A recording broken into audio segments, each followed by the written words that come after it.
जय बद्री विशाल। नमस्कार, मैं हूं धनवीर। स्वागत एवं अभिनंदन करता हूं आपको एक और वीडियो में। दोस्तों, आज हम आपको कराएंगे बद्रीनाथ धाम का दर्शन और बताते हैं आपको वहाँ की कहानी और वहाँ का इतिहास। तो बने रहिए वीडियो के साथ अंत तक और मज़ा लीजिए बाबा बर्फानी का और वहाँ के से जुड़े हुए इतिहास के बारे में। आशा करता हूँ कि आपको ये वीडियो अच्छी लगेगी और आप इस वीडियो के माध्यम से बाबा बर्फानी का इतिहास और वहाँ की कहानी के बारे में आनंद उठा पाएंगे। हिमालय की गोदी में स्थित भगवान शिव को समर्पित अमरनाथ का मंदिर हिंदुओं के सबसे प्रमुख तीर्थ स्थलों में से एक है, जिससे लाखों करोड़ों भक्त की आस्था जुड़ी हुई है। यह पवित्र तीर्थ राज्य श्रीनगर के उत्तर पूर्व में 135 किलोमीटर दूर स्थित है, जिसकी समुद्र तल से ऊंचाई करीब 13,600 फुट है। इस पवित्र गुफा की लंबाई 19 मीटर, चौड़ाई 16 मीटर और ऊंचाई 11 मीटर है। भगवान शिव के इस प्रमुख अमरनाथ गुफा में भगवान शंकर और माता पार्वती के अमरत्व का रहस्य बताया गया था। इसलिए इस पवित्र स्थल को तीर्थ भी कहा जाता है। इस पवित्र गुफा के दर्शन करने से भक्तों की सभी मुरादें पूरी होती है। हालांकि इसके दर्शन बेहद दुर्लभ है। बड़ी मुश्किलों के बाद भक्तगण इसके दर्शन करने के लिए यहाँ पहुँचते हैं। इस पवित्र मंदिर का अपना एक ऐतिहासिक और पौराणिक महत्व है।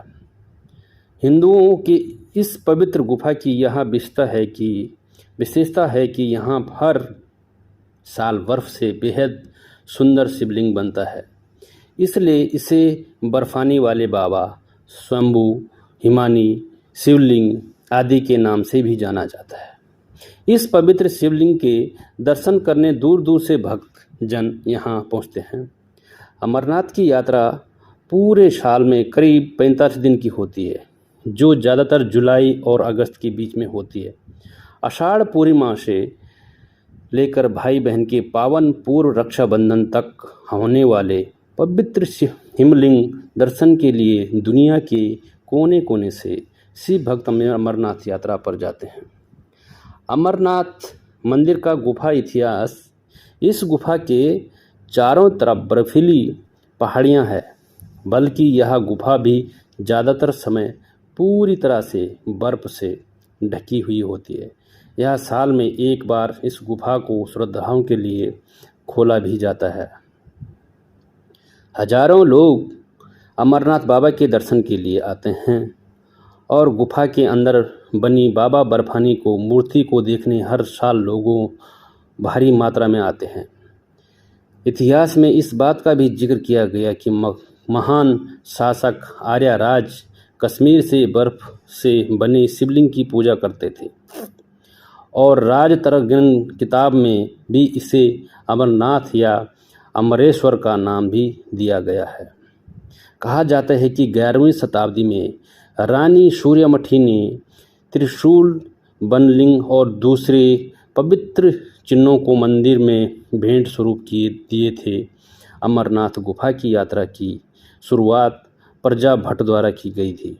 इसके साथ साथ इतिहास में इस गुफा को लेकर कई दूसरे कथाएं भी मौजूद है, जैसे पवित्र गुफा की खोज। कहा जाता है कि मध्यकालीन समय के बाद 15वीं शताब्दी में दोबारा धर्म गुरुओं द्वारा इसे खोजने से पहले लोग इस गुफा को भूलने लगे थे। इस गुफा से संबंधित एक और कहानी गुनु मुनि की बहुत समय पहले यह जाता था कि कश्मीर की घाटी जलमग्न और कश्यप मुनि से कोई नदियों की बहाव किया था।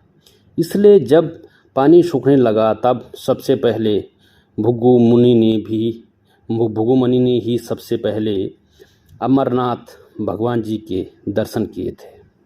इनके बाद जब लोगों ने अमरनाथ लिंग के बारे में सुना, तब यह लिंग भगवान भोलेनाथ का शिवलिंग कहलाने लगा। अब हर साल लाखों श्रद्धालु भगवान अमरनाथ के दर्शन के लिए आते हैं। लिंग 40 मीटर ऊंची अमरनाथ गुफा में पानी की बूंदों के जम जाने की वजह से पत्थर का एक आरोही निपेक्ष बन जाता है। हिंदू धर्म के लोग इस बर्फीले पत्थर को शिवलिंग मानते हैं। यह गुफा इसी मई से अगस्त तक मोम की बनी हुई होती है, क्योंकि उस समय हिमालय का बर्फ पिघलकर इस गुफा पर आकर जमने लगता है। शिवलिंग समान प्रकृति हमें देखने को मिलती है।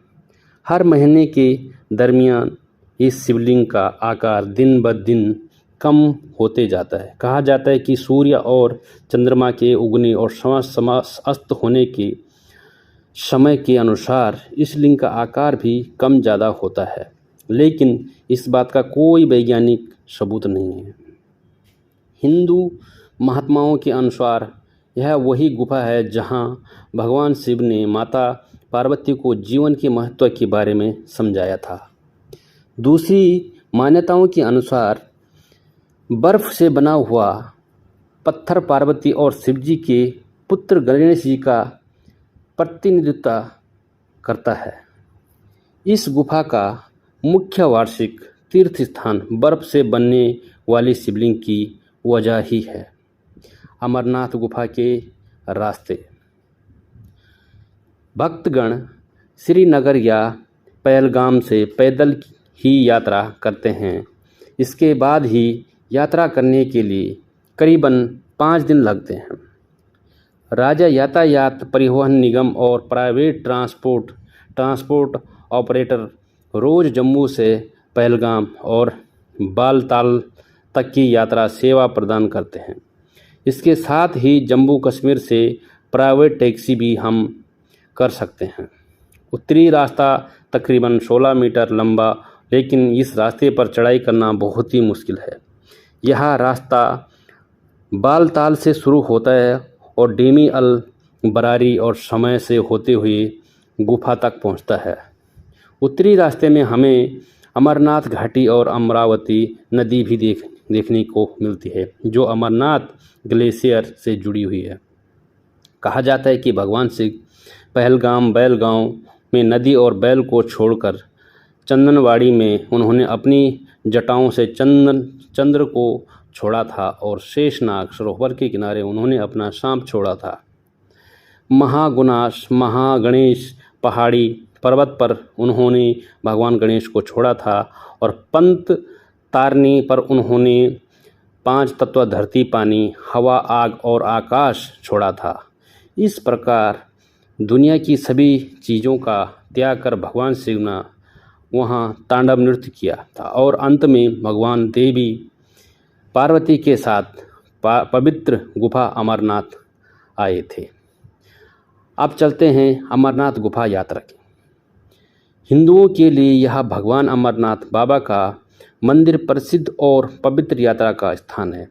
कहा जाता है कि 2011 में तकरीबन 635,000 लोग यहाँ आते हैं और ये अपने आप में ही एक रिकॉर्ड है।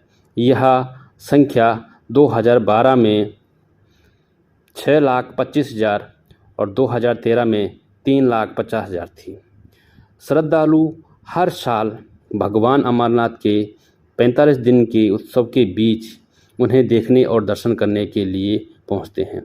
ज़्यादातर श्रद्धालु जुलाई और अगस्त के महीने में श्रावणी मेल के दरमियान यहाँ आते हैं।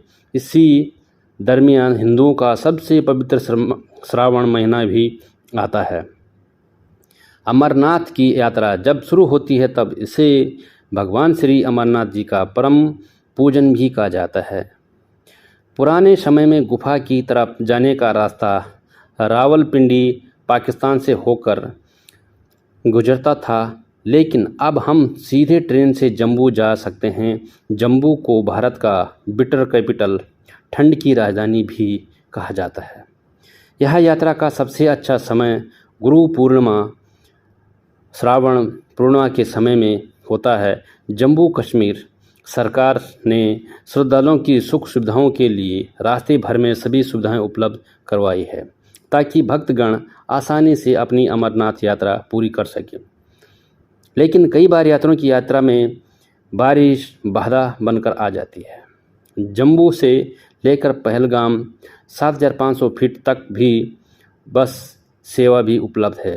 पहलगाम में श्रद्धालु अपने सामान और कपड़ों के लिए कई बार कुली भी रखते हैं।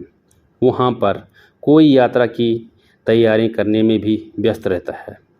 इसी के साथ सूरज की चमचमाती सुनहरी किरणें जब पहलगाम नदी पर गिरती है तब एक मनमोहक दृश्य भी यात्रियों को दिखाई देता है। कश्मीर में पहलगाम मतलब ही धर्म गुरुओं की ज़मीन है। अब चलते हैं अमरनाथ यात्रा का आयोजक कैसे।